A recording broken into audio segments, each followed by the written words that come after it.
ठाण्यामध्ये एटीएसची मोठी कारवाई। भारताविषयीची संवेदनशील माहिती पाकिस्तानला देणाऱ्या तरुणाला अटक। रवींद्र वर्मा नावाचा आरोपी पाकिस्तानी गुप्तचर यंत्रणेच्या होता संपर्कात।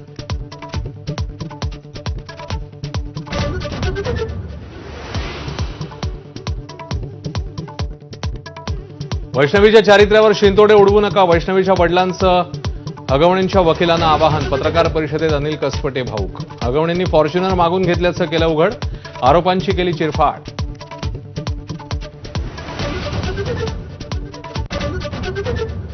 वैष्णवी हुंडाबळी प्रकरणी पती शशांक, सासू लता आणि नणंद करिश्माला 14 दिवसांची न्यायालयीन कोठडी।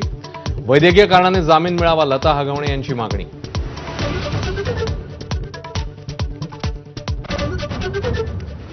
वैष्णवी सोबत जे झालं ते दुर्दैवी, आरोपींना कडक शिक्षा व्हायला हवी। गौतमी पाटीलची एबीपी माझावर प्रतिक्रिया।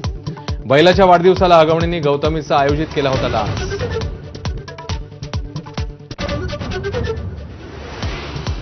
शशांक हगवणेचे मामा जालिंदर सुपेकरांना दणका। नाशिक, नागपूर आणि संभाजीनगर कारागृहांचा उपमहानिरीक्षक पदाचा अतिरिक्त पदभार काढला।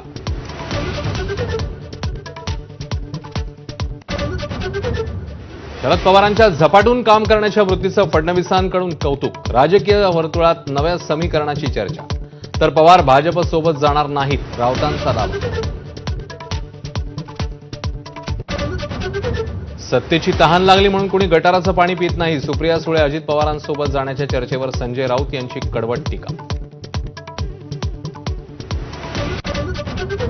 लाडक्या बहिणींसाठी आदिवासी विभागाचा निधी पुन्हा वळवला, तर आदिवासी नेते मूग गिळून गप्प। निधी वळवला नाही, अर्थसंकल्पात आदिवासी विभागासाठी जादा तरतूद, फडणवीसांचं स्पष्टीकरण। संभाजीनगरचे उद्योजक संतोष लड्डांच्या चोरीला गेलेल्या सोन्याचं गौड बंगाल कायम। 550 तोळ्यापैकी केवळ 20 तोळे सोनं परत मिळालं। 530 तोळे सोनं गेलं कुठे, लड्डांचा सवाल।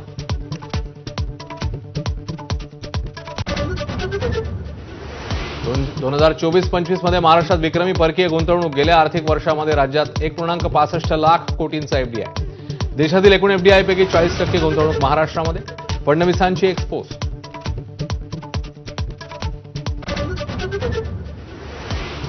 ऑपरेशन सिंदूर नंतर केंद्रीय गृहमंत्री अमित शहा पहिल्यांदा जम्मू काश्मीरमध्ये। सुरक्षेचा आढावा घेणार, बीएसएफच्या जवानांशी साधणार संवाद।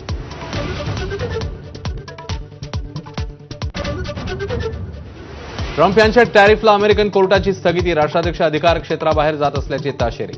अर्थव्यवस्थेचा हवाला देऊन काहीही करणं चुकीचं असल्याचं मत। 5 जून नंतर पुढचे काही दिवस पाऊस दडी मारण्याची शक्यता, हवामान तज्ज्ञांचा अंदाज। सध्या कोकण, ठाणे, मुंबई, मराठवाड्याला येलो अलर्ट।